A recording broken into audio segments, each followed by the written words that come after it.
It's a big, big day on the show today. I appreciate everybody for tuning in. Look, we've got a ton to talk about. I've got a grab bag for you here on the eve of heading to Vegas for Big 12 Media Days, which I am thrilled about over the next couple of days.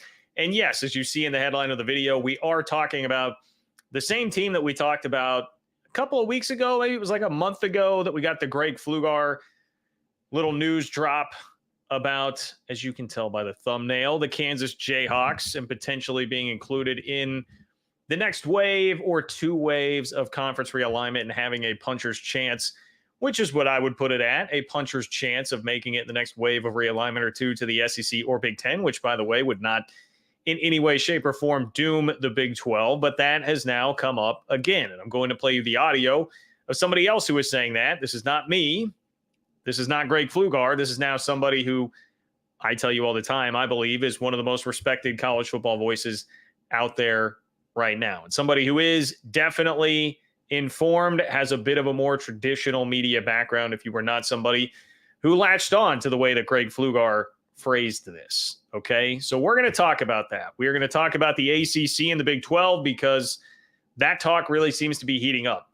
I don't know about you guys, but it really feels like it is all SMU Twitter that is driving a lot of that discussion now that they are in the ACC.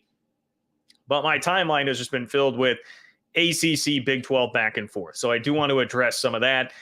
And we can go team by team, even if we need to, on the ACC versus the Big 12. Now, of course, I'm talking about the ACC and what their new reality is going to be, which will not include Florida State, Clemson, and North Carolina at the very, very least. But I think right now you have SMU fans turning into Oregon State and Washington State fans, particularly Oregon State fans who seemed rather vocal last year when all this was happening to them, and they were on the verge of getting left out.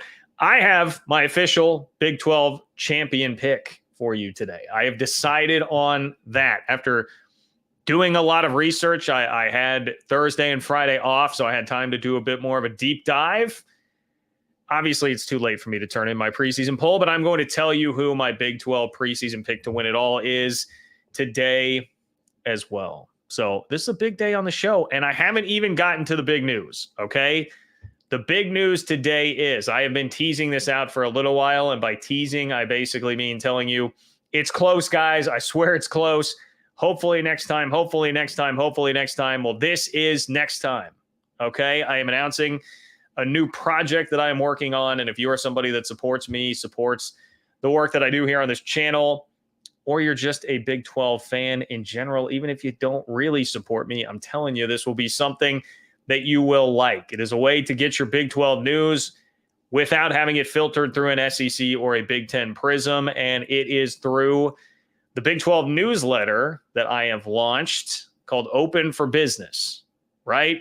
What does Brett Yormark say about the Big 12? The Big 12 is open for business. So hitting your inbox multiple times a week now will be Open for Business, a Big 12 newsletter.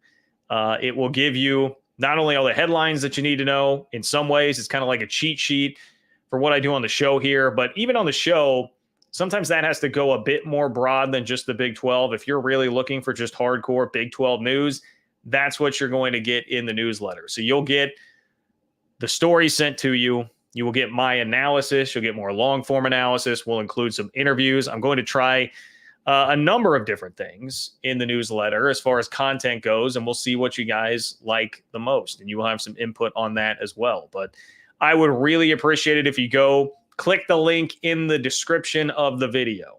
All right. If you find the description of the video, it is the first link that you will see there. You can also, if you don't want to bother with the link, you can just go to ofbnews.com. That's ofbnews.com if you want to get signed up for the newsletter and join, I can already say this, join hundreds of other Big 12 fans in getting the newsletter because it has been an awesome first day of this. I appreciate so much of those of you guys who have already subscribed to this. The reaction on Twitter, overwhelmingly positive. I only got one joke, and I will actually give this Iowa State fan credit for a pretty good joke, who said, open for business sounds like your backside. I thought, hey, touche. That's pretty damn funny, actually. I laughed. So reaction's been very positive. I greatly appreciate all of you guys. If you are somebody that supports the channel, that is the way to support the channel and just support me right now. Or if you want to get your Big 12 news, you're a Big 12 fan, and you don't really even care about me, again, ofbnews.com, or you can click the link in the description. I would much appreciate all of you guys who did that. Be like Ron. Be like Ron. Ron signed up tonight, okay? Everybody be like Ron. That would be amazing. Okay, that's the news. If you want to be a part of the show as we talk through things here tonight, hit me up in the chat. Keep the comments coming. If you want to guarantee that you make it on the show, you can do so via a super chat. You click the $ below the chat box to do that. It will attach a donation to your chat, which puts it in a separate column for me to see, ensures that you make it on.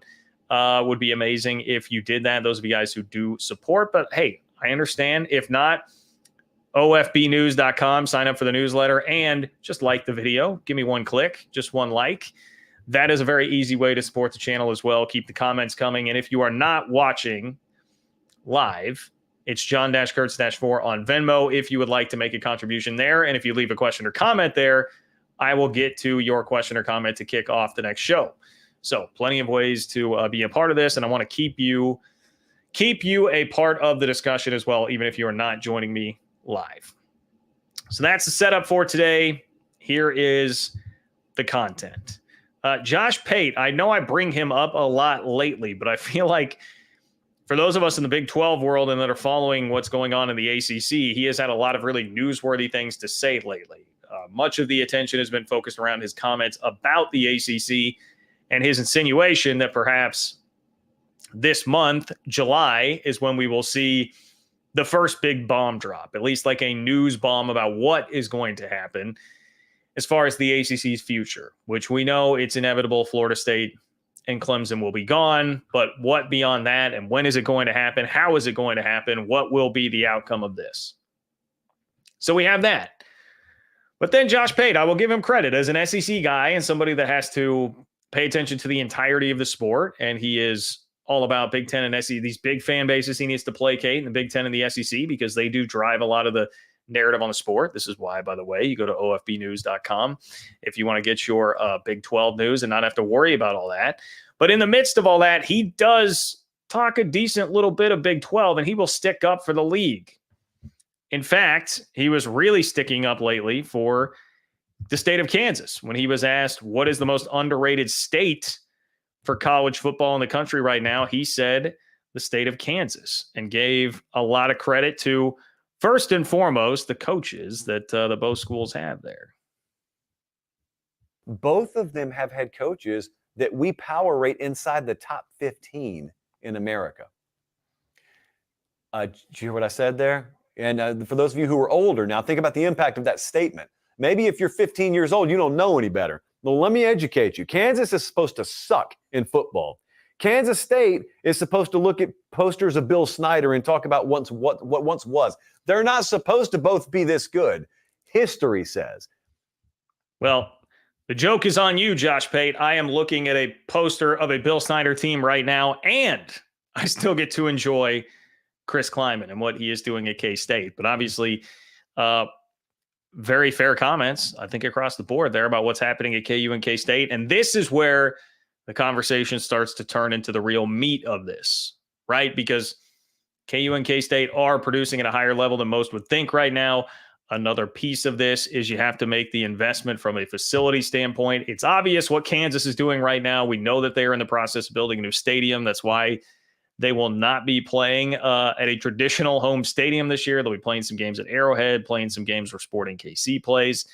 But the facility investment is also another piece of this where both programs are really pushing in, says Josh Pate. They're taking things very seriously at both of these places. I've been there, as many of you haven't, so you may not have seen what I'm talking about. Kansas State's got a beautiful new indoor, frankly, that rivals or surpasses a lot of the places in the Big Ten and the SEC that I've seen. That takes money. It takes investment. It takes a lot of people signing off on it. Football team's already winning. So they're already there on that front. But in Lawrence, down the road, they are doing $400 million worth of renovations. $400 million in this economy, in any economy. Yeah, As an aside, well, I see someone in the comments saying Josh Pate is an Iowa State fan. He does very openly root for Iowa State, so he sticks up for a lot of schools in these same places. And as an aside to all of this, I appreciate so much that Josh Pate makes these trips, right? Like he has been doing his trip, going around talking to different coaches, and he went to Manhattan. Like he will get out there and travel to places that are not in the Big Ten or the SEC. And then you get to see up close and personal how much investment there is in the Big 12, right? And how annoying has it been for us Big 12 fans at times to look at this and say, like, man, there's so much hate that comes. Some of it, I don't mean to single out Utah fans here, but there is so much hate that comes from Utah fans. And they're like, man, we don't get to travel to LA or Seattle anymore. We got to go to Truck Stopville, USA. And as Big 12 fans, you just wanted to say, hey, like, just come experience this. There are some great environments and great fan bases that fill these stadiums. You're not going to have to deal with Cal and Stanford crap. You know, it's not going to be 10 people in a tree in the stands.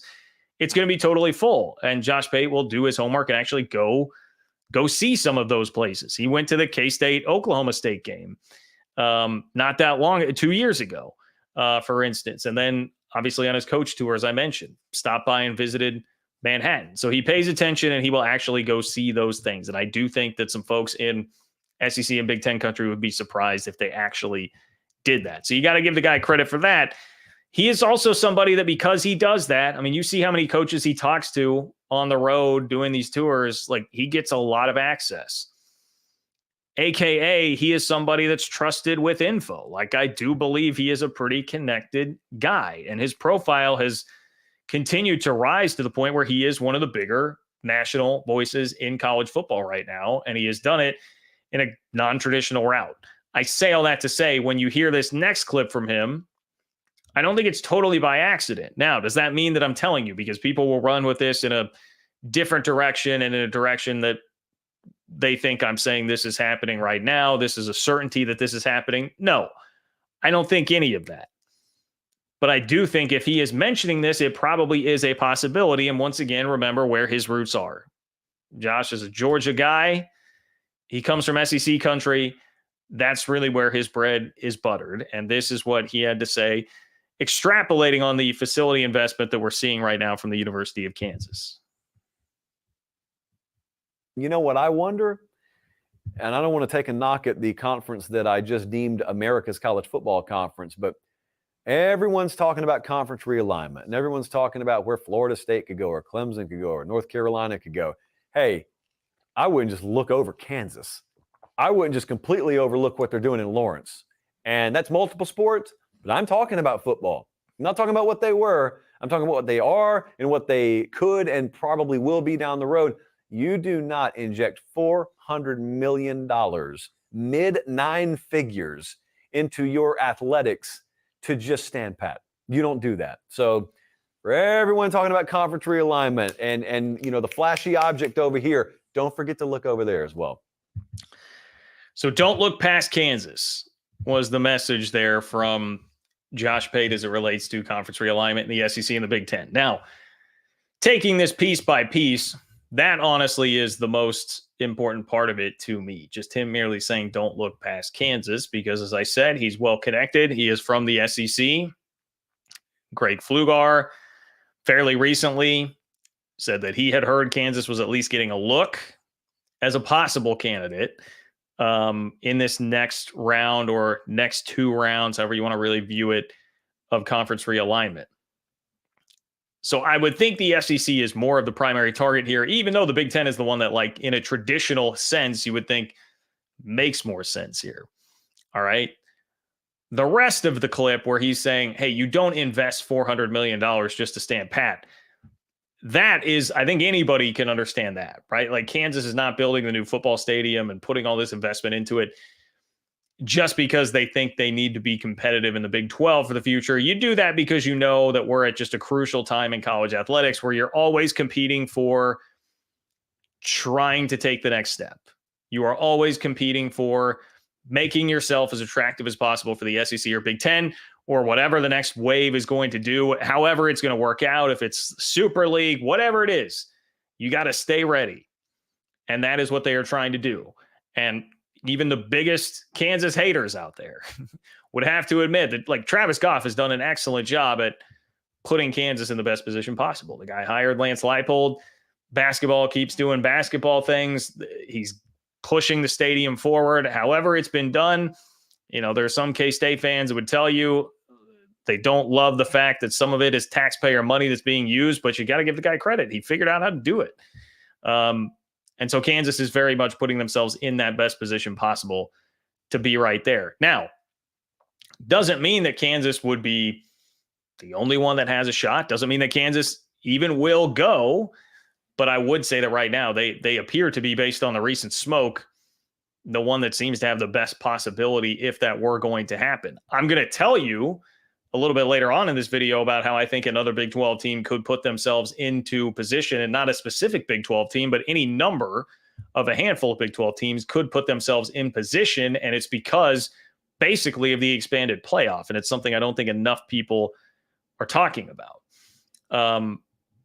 But as far as the reality of Kansas goes, if you watch my reaction to Greg Pflugar's initial report that he dropped, where he said he had been hearing that Kansas was getting a look, at least from the SEC, as a potential candidate there, my reaction here is going to be much the same. If you are pulling in football brands, like if the SEC is going to get Florida State and Clemson, if they are going to do it, which to me seems much more like a preemptive strike to keep the Big Ten from planting their flag in the state of Florida and just down in SEC country, I would say if the SEC takes Florida State and Clemson, the only other football brand that's even out there that would add anything financially to you is Notre Dame. You've kind of oversaturated yourself at that point with great football brands. You're not going to add more money, nothing to the bottom line, sans getting Notre Dame, which doesn't seem very likely. So then what's the next thing to do? Obviously, these guys are always looking to make money. Nobody can ever stand pat. I think we've all learned that by the way the sport has operated for a while now. Nobody can ever just stand pat. So if they're looking for money and Greg Sankey's saying, all right, what's next? I got to find the next thing to make money.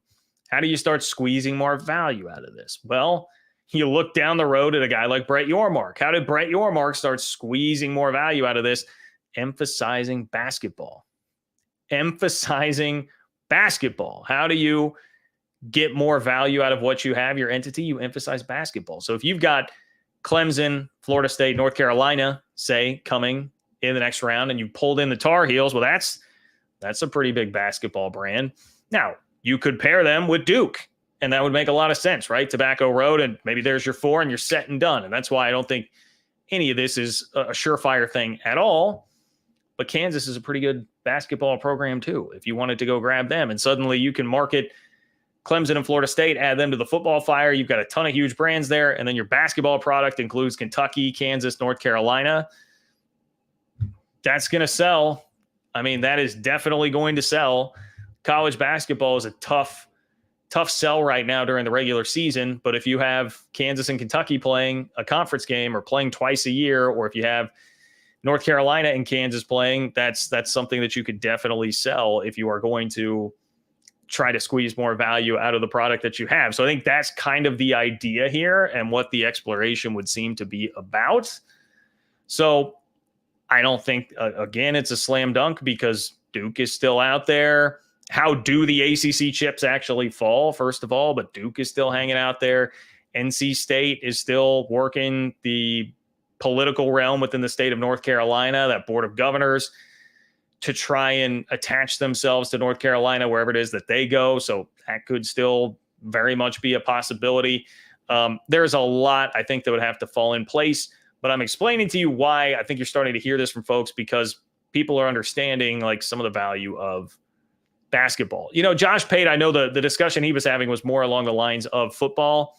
And I tend to think actually the football part of it that makes more sense is like, Kansas would be respectable if Lance Leipold is still there as the coach. They would certainly be respectable in the SEC as a football program. But the SEC and the Big Ten are going to need people to lose games too, because what do we all say? Oklahoma is going to go to the SEC and be a 7-5 team, right? Turn into Auburn or Arkansas, whoever it might be.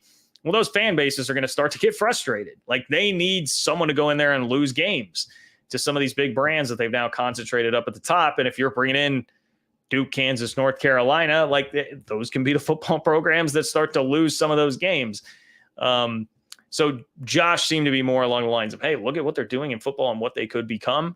I think it's more the fact that they're not just the worst Power 5 football program out there right now. They've pulled themselves to very much respectability. And even though the football stadium is not huge, it's going to be like 40,000 capacity. It will be much nicer than what the booth, as the kids call it, what Memorial Stadium looked like before that. So that is the context that I think needs to be applied here. Again, I don't want anybody to run off, and I'm sure some will. Oh, I'm saying this will happen, or this is. I'm not even saying it's more likely than not, but I do think there's a puncher's chance here, right? Like it's at least within the realm of possibility, and a lot of it has to do with the value of basketball right now. So that's where I'm at on this. I think it was worth mentioning because Josh Pate is somebody that I do respect. Some of you disagree with me, and that's fine. So you can take this or leave it. You can take it with a grain of salt. But I also think there are ways that other Big 12 teams could become involved here. Maybe not necessarily in this next round of realignment, because that feels like, look, it could happen as soon as this month, apparently, if we are listening to Josh Pate. And oh, by the way, I would throw that in here too. If you're somebody that's listening to Josh Pate on the ACC, if you're somebody that's listening to him say, hey, this might happen in July, and like you're kind of on the edge of your seat, like, all right, let's listen to this. Let's tune in. Well, you should probably listen on the Kansas thing too, right? If you're going to trust him for that, you might as well trust him for this. If you believe him, it's probably not going to be in this next round of realignment that any other Big 12 school would really get in the mix here. But if there's a next wave after that, which it seems like the sport inevitably is going to be headed towards that, I do think there is very much a way that a Big 12 school could get involved there. And that is because the new playoff, I think, presents the Big 12 with a very interesting conundrum here. The expanded playoff means you're going to have to play more games against playoff competition to get to the national championship game and eventually, as everybody would want to do, win a national championship. It's going to be tougher. That's the point. For the Big 12, the expanded playoff means you just got further away from a national champion. TCU already seemed pretty damn far away in that game against Georgia, even though they were literally in the game. The Big 12 just got further away from the national championship game by the expanded playoff. However, I don't think the conversation needs to stop there, because I would also say that the possibility for a Big 12 school to actually get closer to the Power 2 by building their brand through making the playoff consistently, the odds of that just increase dramatically. And I know the playoff is not going to be viewed totally the same in this era as it was in the 4-team era, where it was so much more difficult to make it. And that's why it was like impossible in that era for a Big 12 team to really build their brand a bunch, because it was just too hard to make it in that top 4 every single year. But now all you've got to do is win the conference. So if you have, and there are a number of teams that this could be, if you have Oklahoma State, if you have K-State, if you have Utah, if it's West Virginia, Iowa State, Kansas, we were just talking about Kansas, if it's Texas Tech, UCF, like one of these schools, if somebody steps up and goes to 3 of the next 5 playoffs because they are winning the Big 12 pretty consistently, that is the type of thing that could really elevate your brand to give you a second look the next time like realignment waves are happening, if you're really trying to up your football value and up your football brand. And I would actually submit Utah as an example here. So Utah football joins Pac-12. I was going to look up what year it was. 2011. Okay. Utah joins the Pac-12 in 2011. I mean, that was not that long ago. That, if we're talking about waves, right, that was the previous wave of realignment, and Utah is still a G5 team. Well, now we're sitting here in 2024, and the discussion is like, all right, well, Utah has to kind of settle for the Big 12 for now. What they really want is the Big 10. And that at least is like, I mean, it does not look like that's anywhere close to happening, but it's something that's in the discussion, right? It's not, you can't laugh it off as just ridiculous that they would like never have any chance. At some point, If this thing's going to expand out to like 20 plus team leagues, I think it's totally fair to say that Utah would have a shot there. And they've climbed that ladder that fast. I mean, that was 13 years ago, not that long. Who knows how long this next wave will be, and that's a part of the problem. How quickly will these things move? But if you do have somebody that jumps in and starts going to the playoff every other year or almost every year out of the Big 12, and somebody really grabs the bull by the horns, that can definitely elevate your brand nationally. Because this sport, and I hate it about the sport, but the sport keeps gravitating more and more toward just being all about the playoff and all about how we crown a champion at the end of the year instead of what truly makes the sport great. And I could do an entire show about this, but what makes the sport great is the Egg Bowl. What makes the sport great is Farmageddon. What makes the sport great is the rivalries, colloquialisms, intricacies of stadiums, like all these different things. That's what makes the sport beautiful, and it's the regular season and all of that. But as we expand the playoff and we're in the current media environment we're in, people care more and more about the playoff and what that looks like. And SEC and Big Ten get bigger, badder. Everybody is going to start to just latch onto that more and more. Well, if you're the team that keeps making it, that can almost be like your promotion, right? We talk about promotion, relegation. You could almost do that in this new era, and you definitely have a better chance of doing that in this era than the previous era because you just weren't going to make that playoff. Too easy for people to laugh at like TCU and Baylor both getting left out when it's the one true champion fiasco and just, Big 12, we don't need to worry about that. Yeah, TCU, you made it to the national championship game, but you got smoked, whatever. You're not going to, next time it comes around, we're not going to let you in the 4-team playoff because you just got clobbered during your one shot there. That's so easy to write off, but it's a little bit different now that all you've got to do is win the league. All you've got to do is win the league to get into the playoff. And you can do that over and over again. Maybe some years there would be the possibility of getting in as well without even winning the league. If you just can consistently churn out 10-win seasons, the opportunity is there. Now, the opportunity is also definitely there for, we're looking at the league this year and saying, hey, like 8 teams probably could lay claim to like, hey, we've got a shot to make it to Arlington. Maybe that parity just chews the entire league up and spits it out and you kind of cannibalize each other and nobody does this. That's very possible too. But I would submit to you the chance that somebody really takes advantage of this. It'll be interesting now, the Utah part of this. I think most people would say, well, that maybe for Utah should be looking at this like, hey, this actually could be a wonderful thing for us. We hated the idea of coming to the Big 12, but if we just win it, go to the playoff, and every year, Kyle Whittingham's hoisting the trophy in Arlington, and we're just sending ourselves to the playoff, that's going to elevate our brand even more, and we'll have the launching pad there. Could be.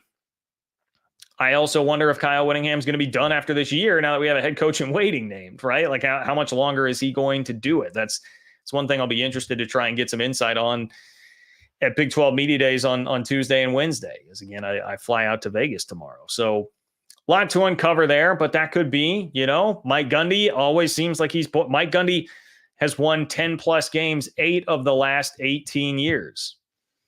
So if he does that, if you say, all right, well, and that was a Big 12 with Oklahoma. I don't even know if I need to include Texas in that statement since they didn't win it for 14 years. But that was a Big 12 with Oklahoma. You take them out. Does it increase to a little over one every 2 years? It was already happening 44% of the time. So if he's doing that and your playoff hit rate is high enough with that, kind of in line with that, maybe it's Oklahoma State where they can elevate their profile even more and stop being probably one of the more underrated programs in college football and be more properly rated if that were to happen. I think that possibility is out there, and I just have not heard many people really talking about that. So look, I know we're all Big 12 fans. We want the league to stay together. And I'm very much on board with that. But there is also, I think, teams and schools, like fans, definitely want to feel like you have some chance, right? And if you want to feel like you have some chance to give yourself like a surefire way to be included in the next big wave, if there's a big cutoff, like everybody wants to feel like they've got that opportunity, I would submit that to you as a potential route for it to happen. It also adds to the other thing I talk about all the time that kind of sucks about this whole situation is that like everything seems so stressful It's like, man, it can't just be like win, lose, like our season's over. It could be like, damn, is the program over now because we're not winning quite at that clip? It does add a lot of pressure. I will definitely admit to that. I want to respond to something here. Egg Bowl. Yes, the Egg Bowl. I think the Egg Bowl is one of the greatest college football games that is played annually. Two teams. Now, look, Ole Miss is very good this year. Lane Kiffin, I love Lane Kiffin, and he's done an awesome job. But Lane Kiffin and Ole Miss has not always been like that, right? It's usually two teams that, may not be the greatest in the world, right? And yet they duke it out with just pure unadulterated hate. And that's really, to me, what college football is about. This insane rivalry that doesn't have to be them playing for anything significant. That's what makes college football great. So that was the whole point on the Egg Bowl. I do see Mark here. I want to pause with this. Mark says he's having troubles with the link to enter his email address for the signing up for Open for Business, which is the newsletter. Please let me know if anybody else is having that issue, because I would very, very much so want to get that figured out and fixed if we are having the issue. Mark, do try ofbnews.com. If the link in the description is not working, you can also try ofbnews.com. But please let me know if anybody else is having that issue. I know when I posted it in a Discord earlier, there was an issue with somebody trying to put in their email address like when the link was still operating within the Discord app instead of popping out externally into Chrome or whatever browser you're using. So let me know, Mark, and everybody else, if you are still having issues with that. I'm having to scroll through a lot here to try and read to see if anybody else was having that. So yes, let me know. David, what's going on, David? David, appreciate you. Thank you for your support of the channel. If you would like to be like David, ensure that you make it onto the show tonight. You can click the $ below the chat box to submit a super chat, just like David. And I see Allan has as well. We will get to Allan's comment in just a moment. But David says the Big 12 needs to have multiple teams make the playoffs.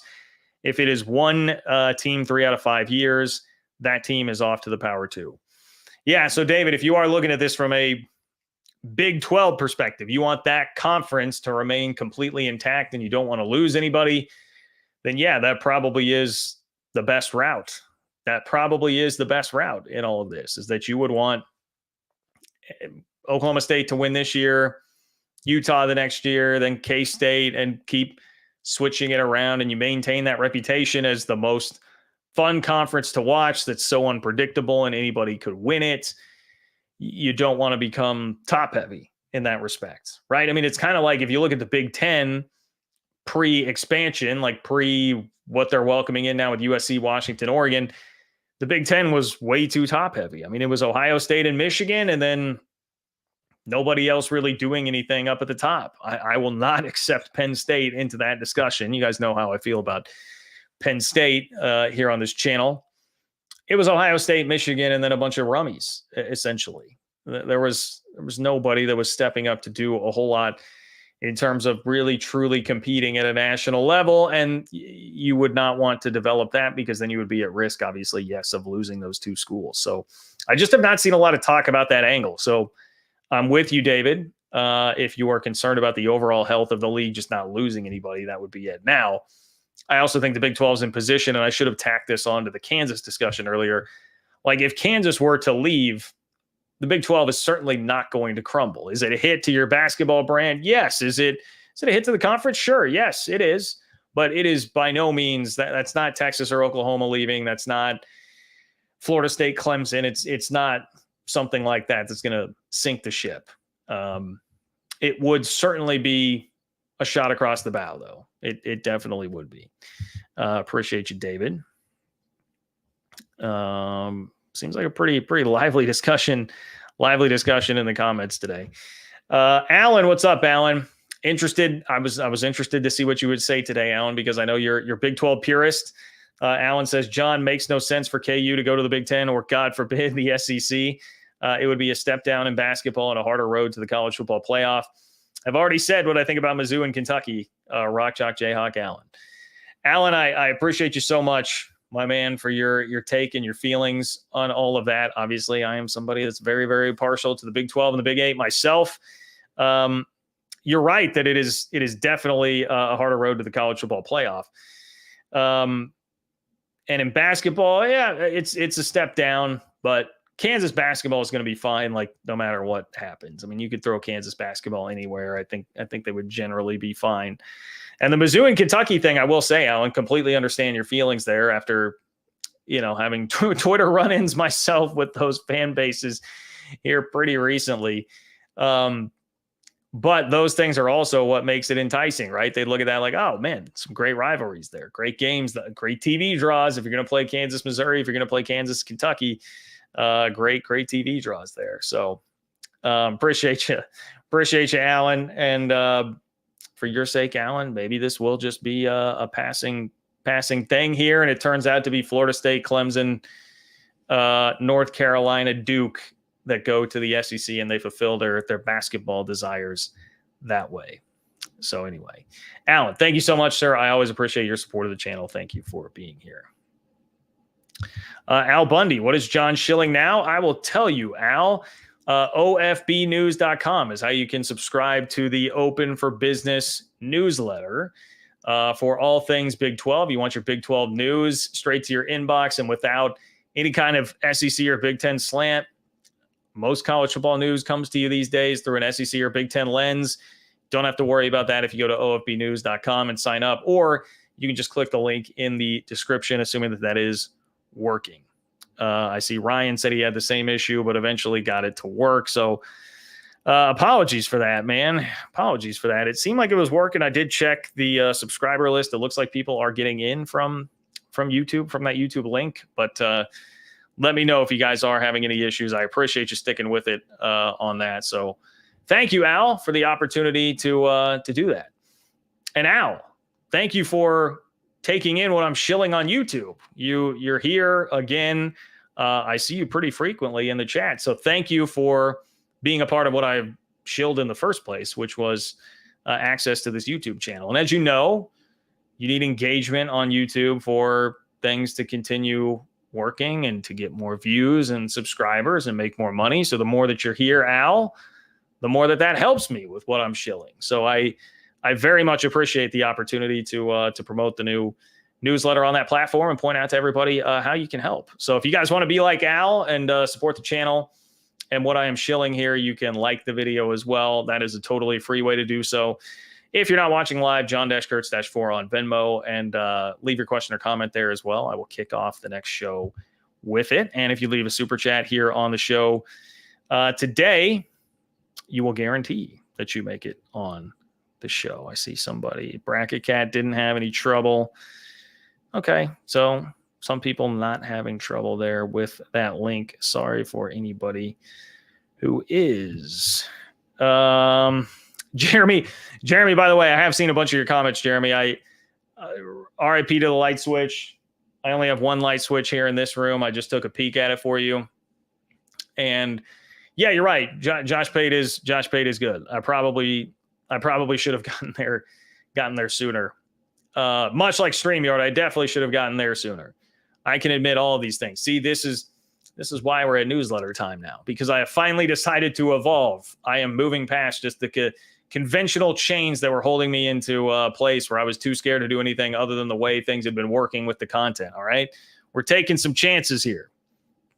That's what's happening. So thank you, Jeremy. I couldn't have done it without you, my friend. You are a true inspiration to us all.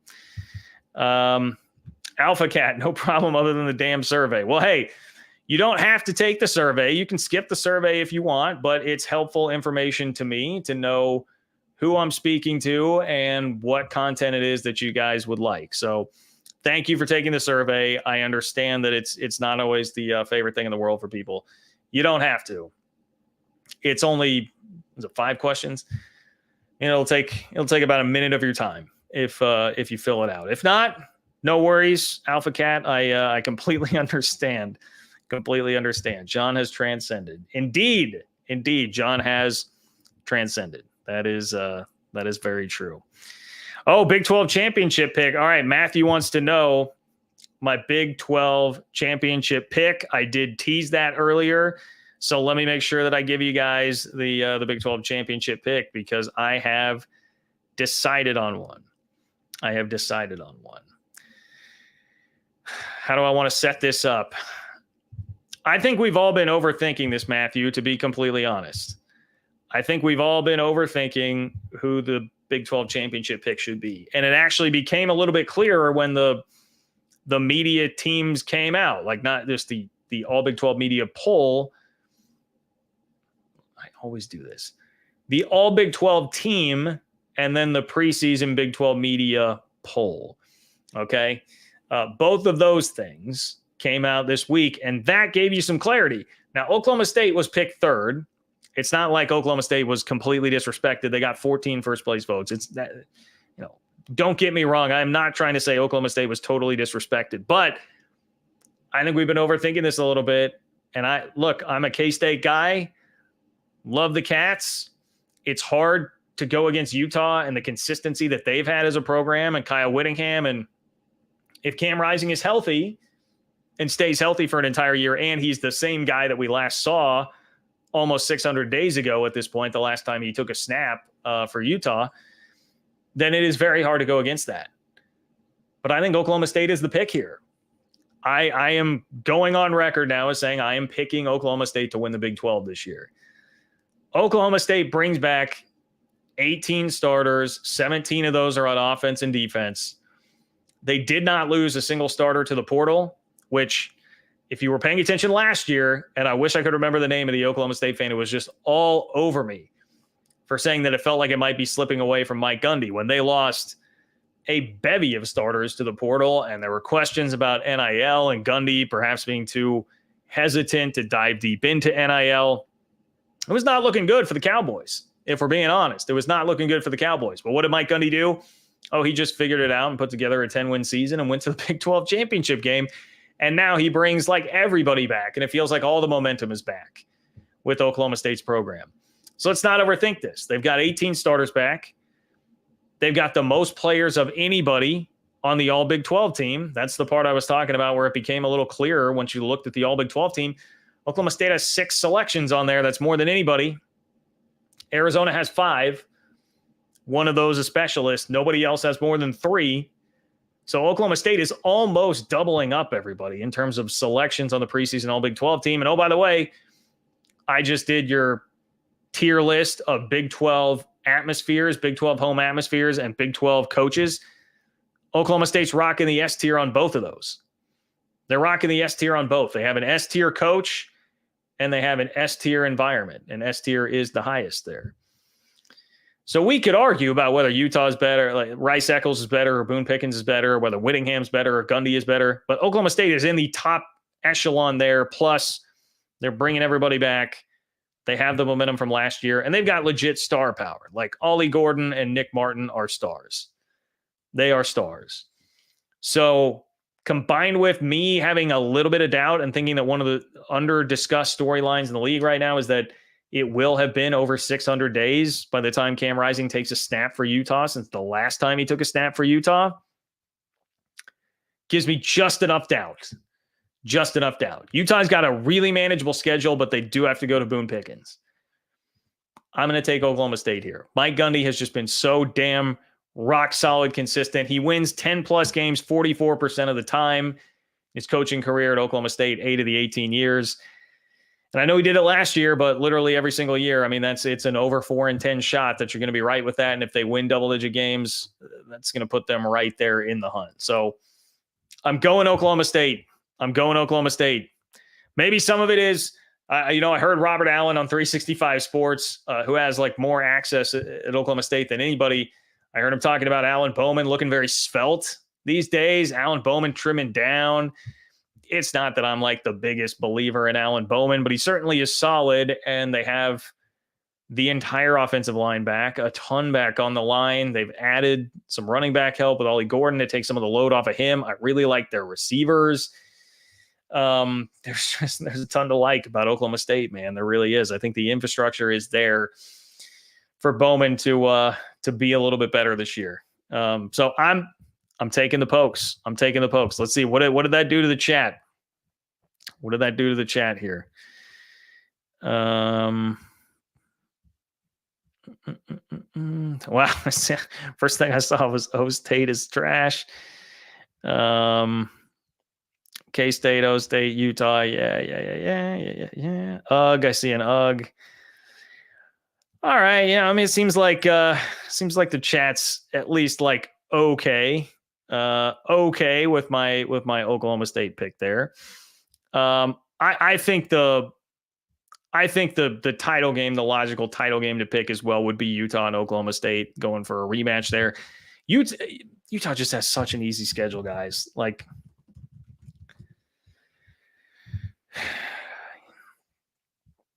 Southern Utah, Baylor, at Utah State. So they start. We'll know everything we need to know about Utah after by the end of September. They have at Oklahoma State and then Arizona at home, back-to-back weeks. And Arizona, to me, is a huge wild card team here. They've got a ton of high-level talent and an incredible quarterback and the best quarterback-wide receiver combo in the league. It's just new Power 4 head coach, new league at the same time, and it feels like a lot of instability. It's hard for me to feel good enough about them doing that, especially as a program that has not consistently been a winner. Hard for me to rubber stamp them as the champ, but they've got that type of ceiling. So you've got to go through those two games for Utah. But then after that, at Arizona State, TCU, at Houston, BYU, at Colorado, Iowa State, at UCF. Now, at the end of the year, Iowa State at home and at UCF, that's a pretty tough stretch. And if you want to throw in at Colorado, I mean, we'll see what the buffs are going to be. I think it's probably better to get Colorado at the end of the year there than it would be at the beginning of the year. See last year. Iowa State at UCF, that will be a sneaky tough stretch to end the season, but manageable.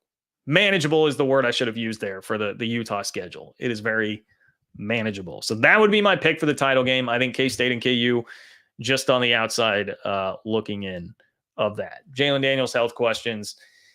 And K-State feels like a year away from being the slam dunk favorite to win the league or make the league title game. If K-State keeps everybody they've got this year into next year, they have a chance to be, I think, really, really special next year.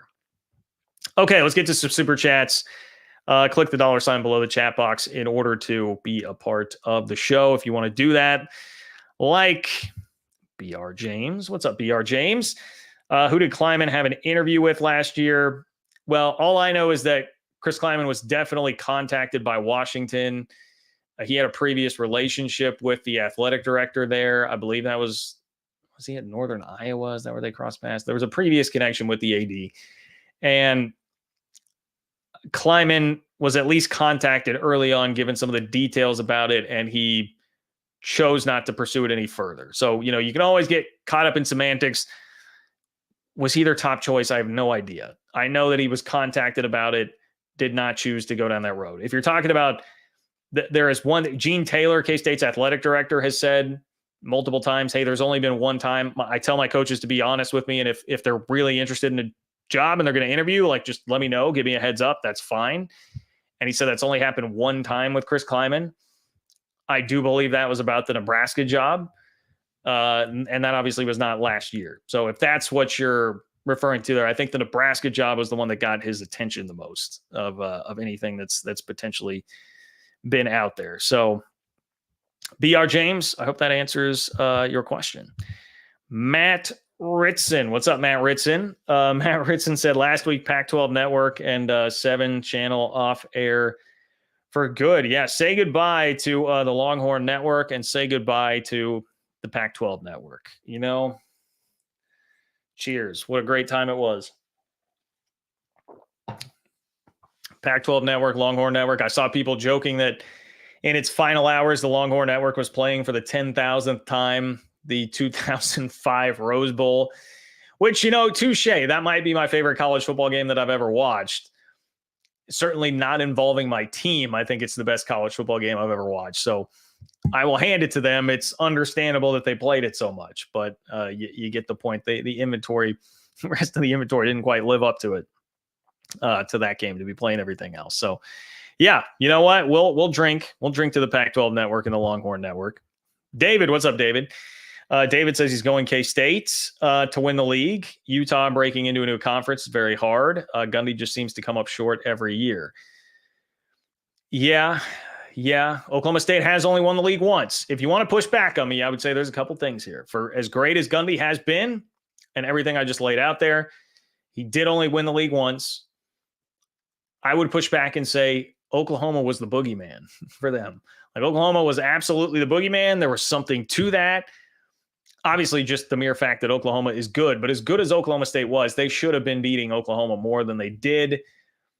There was something about that hex that was put on them. Oklahoma's gone. They don't have to worry about that anymore. I do think that makes a difference for Oklahoma State in all of this. Utah breaking into a new conference is definitely hard, and I think it's easy for people to overlook that.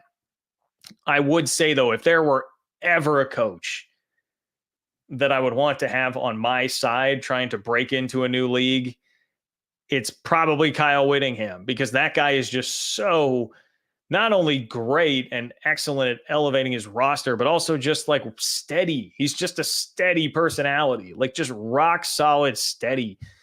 And the way that they play, right? It's like defense, defense travels. It's all based around defense, and they have a really great home field environment, which is going to help them out too. So to me, they have a lot of the pieces to make it smoother than it would be for most. But your point is fair, that it's different when all of a sudden you're having to worry about different schools that you haven't had to worry about before. Maybe there is some overconfidence. Like there are a lot of things that you would maybe have to fight against there. So I think it's a fair enough point, David. I think it's a fair enough point. Michael, what's up, Michael? Kurt's the Provo fund to remember. I got your ticks. Oh, you got my ticks, Michael. I love that.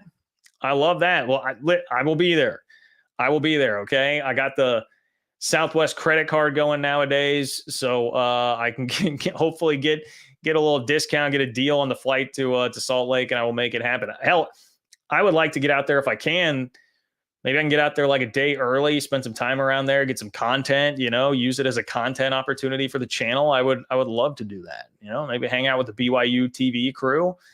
We'll see if they'll have me, of course, but we'll see. I would love to do that, and I am. At this point, I'm pretty damn committed to it, Michael. I am pretty damn committed to it. So thank you for your contributions and your reminders, my friend. All right, so there it is. Oklahoma State. Oklahoma State is the pick, everybody. Oklahoma State is the pick. What else did I have? I had penciled in here, by the way, this is definitely buzzer beater time, Hail Mary time, whatever you want to call it. If you have something that you want to get on the show tonight, this is the time to do it. Click the $ below the chat box in order to do that. If you do have something that you want to make sure you get on. Oh, it was the Big 12 ACC stuff. That's what we have not gotten to yet. We have not gotten to the Big 12 ACC conversation. It seems like there is a ton of conversation lately about the Big 12 and the ACC on my Twitter timeline. I don't know if this is all just because of Josh Pate laying out like, hey, July may be the month for D-Day, in essence, for the ACC as we currently know it. Florida State, Clemson, their situation really getting worked out. It could be that. It could be just that SMU Twitter is getting really feisty and angsty, and I tend to kind of lean toward that almost here because I get it, and I'll have more on the SMU aspect of this in a second. I understand why they would be so frustrated and upset here at this point, but if we're talking about the ACC minus Florida State, Clemson, North Carolina versus the Big 12, and I only say those three because, like, the fourth, I mean, it could be Duke, it could be NC State, Miami, Virginia. We don't know how many are going to eventually actually go and leave that league, so it's a little tough. But I feel pretty damn secure in saying North Carolina, Florida State, and Clemson are not going to be there long term, right? So if you take them out, and then we're comparing the leagues, like, what are we talking about here? This does not seem like it would be much of a conversation. I mean, first and foremost, 2 more college football playoff appearances from the group that would be left out of the Big 12, because you've got TCU and Cincinnati. You've got one more college football playoff win with TCU there, playing actually for a national championship. You've got way more 10-plus win seasons. I mean, the upper echelon then that we're looking at from the ACC is like NC State, Louisville, Miami, Virginia Tech. I'm talking like 10-plus seasons in, say, the college football playoff era. How far back do you want to go? We're not taking this thing all the way back to the mid-'80s Miami Hurricanes here. So just in terms of anything halfway recent, you've had a lot more firepower in terms of teams having double-digit win seasons. Like TCU, I would have to go fact check this, and my fault for not doing it before the show. Would TCU have more than the entire ACC combined in the playoff era? TCU has had what, 3 or 4? You've still got, I would say, the best basketball program of the bunch right now in Kansas, and at least a comparable basketball league, if not a better one. I know right now is not the time to really strike with that if you're the Big 12 because of the NCAA tournament not going well and the ACC having a very good NCAA tournament. I'm not trying to get Brad Brownell coming after me in the comments about all this and his case against the Big 12 there in the NCAA tournament this past year, but I think you get the idea, right? I don't know how this is, other than, again, SMU feeling a little bit like little brothery right now. That really is what it feels like. Like little brother finally made it to the same table, finally got to the big boy table, and now everybody's leaving. Like he gets there to the lunch table and everybody's like, no, sorry, see ya. We're going somewhere else. I mean, first and foremost, SMU fought this battle for like 3 decades, getting saddled with the death penalty. And, we can argue about whether or not the death penalty was necessary there, if that was a little bit too harsh, whatever you want to say for SMU, and maybe it was an unfair punishment for them. So I do have some empathy for SMU here, that they've had to wander through this college football desert for a very long time, and they finally buy their way in. Their money can do something. They buy their way into a Power 4 conference, and then it's already broken off into the Power 2, and then them, and then now their league maybe breaking up. And meanwhile, people that they've really looked up to, Texas Tech, Baylor, TCU, schools that are now in this league, obviously TCU with the rivalry there, they've seen TCU literally play for a national championship, and they felt like what does TCU have that we don't have, man? Why, this isn't fair? Like, what? I get how SMU is so tied up in a freaking pretzel right now, but it doesn't mean we can just make stuff up about the ACC. I've referenced Josh Pate a couple of times here. I mean, he clobbered the ACC this week, basically saying, like, outside of Clemson and a smidge of Florida State, what have any of you guys done? Like, that there has not been enough investment in football at the ACC level, and it's really hard to disagree. It is really hard to disagree with his assessment of the ACC there. Like, hey, I'm not trying to – NC State has had a really nice run, and I do think that NC State is one of the most underrated college football programs in the country. I will definitely give them that. But NC State's like an 8-4 kind of program. You have not had teams like really winning at this big national level. So I guess if the argument is, hey, with Clemson and Florida State, the ACC is a better league because of what they've got at the top there, okay, that's fine. But you basically would be comparing the Texas-Oklahoma Big 12 to Clemson, Florida State, if we're going to do that, because that would be more apples to apples, because Florida State and Clemson are gone. I mean, they are not coming back. Some of the argument I've seen is just, hey, none of these ACC schools are going to want to go to the Big 12 even when this happens, so the ACC will stay intact. It will still be a league. Okay, maybe so. Maybe they will backfill a little bit, and it will still be a league. It's not going to be a better league than the Big 12. Certainly not on paper right now. If you are losing that group of the top 3 to 6 in the ACC on paper, it is not going to be a better league at all, not even close. I saw someone like, well, they have the backfill options like South Florida, and look, nothing against Justin and USF, but they're not UCF right now. That's not an apples to apples comp. UCF is in a much better place as a program right now. They bring a lot more to the table. So I just have been a little perplexed by this. I guess perplexed is the wrong word. I understand why it's happening because I see why SMU is seeing the rug get pulled out from under them and why that sucks. And I've seen them saying, hey, we've got the number 22 recruiting class in the country right now. One of the services says it would actually be the best class in the Big 12 if we were there. Ha, ha, ha, we're better than you. Well, go win something, SMU. Like, go win something. Go get to the national championship game like TCU, and then maybe we will talk. It's a nice accomplishment for now, but that ensures you of nothing. And it certainly does not make your conference better than the Big 12 or make up for, the last couple decades of nobody in the ACC outside of Clemson and a smidge of Florida State being able to do anything at a national level. So, yeah, sorry. That's just not going to fly. There are a couple things I should share on this.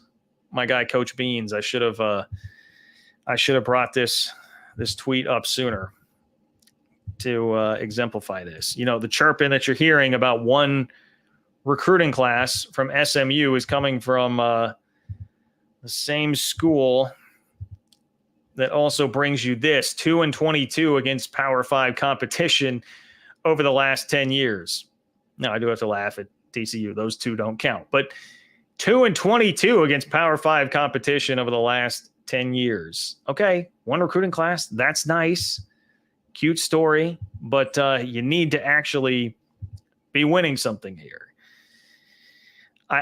SMU fans, I think, to me, are the new Washington State, Oregon State fans. The next ones here. Now, there are other fan bases that certainly could get, but I don't see a lot of Wake Forest fans out there. I don't see them being very loud on Twitter. I see much more of SMU, and maybe some of that is just because geographically it's closer to the Texas schools in the Big 12, and I'm more inclined to see it that way anyway. But yeah, there's your state of the Big 12 v ACC now. Of course, everyone had to pit, and understandably so. Why? Last year, Pac-12 against Big 12. Now we're very much pitting ACC against Big 12. And by the way, Louisville's been very close to joining the Big 12 before. I would think that would still be a pretty attractive option to them when the time comes around, if the Big 12 is going to want to look that way, but we'll see. We'll see. I don't think it's a slam dunk that the Big 12 is going to take a bunch of schools from the ACC, but these are less important. This is less important. It was more important last year to get the four corner schools that the Big 12 did than it is to be taking anything that would be left over in the ACC once all of this goes down. All right, let me get to the last super chats here before we close up shop today. Dr. Batman, what's up, my guy? Dr. Batman just wanted to say UCF has a fake natty. I am a big fan, Dr. Batman, of the UCF 2017 national championship push. I love what they did there. I think it was great just from a marketing perspective, if nothing else. So I don't love any sort of slander to UCF's natty. Now, if you're a UCF fan saying, hey, I'm claiming this natty and I'm going to say it kind of in jest here, then all right, I'm on board with that. UCF should hang a banner. They should make t-shirts. They should do all of it. They should do all of it for that 2017 season. Nate says, John, Okie State might have a chance. They don't have to play Iowa State this year. Well, there you go. Exactly. I didn't run through. Let's run through Oklahoma State's schedule. Oklahoma State has a tough beginning of the schedule. It is fairly tricky. And honestly, it starts right out of the gate. This won't affect the Big 12 title race. But Oklahoma State's got South Dakota State at home. They're riding like a 20-game winning streak right now, and they have a couple of FCS national titles right now. South Dakota State is kind of morphing into what we thought of North Dakota State as being over the last decade or so in FCS. That will be tricky. Arkansas at home. I think the fact that they're at home and that's an SEC opponent, they should be up for that game. But that's an SEC opponent. And then they start with Utah at K-State and West Virginia at home. And then they got to go to BYU. It's really a pretty tough 4-game stretch to start Big 12 play with for Oklahoma State. Then it becomes more manageable. If we're talking about where teams are picked in that preseason Big 12 poll, Baylor, Arizona State, TCU, Texas Tech, and then they finish with that Colorado on Black Friday. So, yeah, no Iowa State, I would think would be a welcome sight there for Oklahoma State fans. Manageable enough, but I do think that's a schedule that has some teeth to it still for the Pokes, even though they do miss Nate's Cyclones there. So thank you, Nate. Thank you for chiming in. Appreciate you, my friend. Pacific Northwest Ute says, you can't spell Kurtz without the U. You're not wrong there. I can't you've kind of handcuffed me, Pacific Northwest U. You've kind of handcuffed me there. You can't spell Kurtz without the U. May I suggest October 18th, Oklahoma State at BYU, and October 19th, TCU at Utah. Boy, that'd be a fun weekend to get to. We'll see when I get there. It may depend on, life and the day job and what all is going on with all of that. We'll see, but I'm glad you put that on my radar. At least I'm glad you put that on my radar. I would definitely love to be able to do both Rice Eccles and Lavelle Edwards in the same year. That would be awesome. BYU fans, I've been promising that to them for a while, obviously, since our relationship. Look, our relationship just goes back a little further, Pacific Northwest U, but that's okay. Does not mean that I won't make it to Rice Eccles, because I will someday. I have all of the Hateful Eight schools that are still around here, plus Texas and Oklahoma, which doesn't matter anymore, but been to all those venues multiple times in my 10 years of covering the league on a full-time basis. Made it to all of them multiple times. So I need to start getting to all the new venues as well, so I can keep that up, saying that I've been to all of them. So anyway, appreciate you, Pacific Northwest U. Thank you for your support of the channel. David says the ACC turns into the AAC. I would say it would be something in between that. Like the current ACC and the current AAC, once you lose those 3 to 6 schools, you're somewhere in between. You're somewhere in between. I wouldn't peg them as all the way down to the AAC, but they're like a beefed up version of it. I would say a beefed up version of it once that happens. Thank you, David. Thank you for your support. Thank you for everybody's support that is here. Jeremy, you're a funny dude, man. I've had the Ames tap water. I have had Ames tap water. I have. Most of the time, though, when we would go to Ames, I do feel like we would stay in Ankeny. I think probably because hotel rooms were cheaper there and we were on, a broadcast budget. So I do remember a lot of times like getting up at the butt crack of dawn and driving from Ankeny to Jack Trice to be on the air at 7 a.m. for an 11 a.m. kickoff. I definitely do remember that, but I'm sure somewhere in there I did drink some Ames tap water. I'm sure we did. We had we did host our pregame show at a brewery in downtown Ames once upon a time. I don't remember what it was called. Maybe someone can help me out with that. Iowa State fan. So, okay, as I depart you all, remember, you can click the link that's in the description of the video to support me in my new venture, starting a Big 12 newsletter. It is called Open for Business. Much like Brett Yormark said, the Big 12 is open for business. So click the link in the description to get access to that, or you can just go to ofbnews.com. Either one of those works to input your email address and be a part of that. You're going to get all the Big 12 news that you want, like not filtered through an SEC or Big 10 lens. It's going to be the news that matters to the Big 12. I will stash some interviews there. You're going to get my analysis there. It'll come to your inbox multiple times per week. And if you are somebody that supports me, supports the Big 12, I would really, really genuinely appreciate it if you did support that way. Obviously, like the video, spread the word about the channel, but spread the word about the newsletter. That's my focus right now. Spread the word about the newsletter. Tell people about ofbnews.com and let them know that they can get signed up there if they want Big 12 content coming straight to their inbox. I appreciate all of you guys so much. Share everything that I just mentioned there on Facebook, Instagram, Twitter, Threads, wherever you're at on social media. Continue to do that. Like the video, and hey, love all of you guys. Take care. I am off to Vegas. I'm flying to Vegas tomorrow. This pale face is going into 118-degree heat tomorrow in Vegas.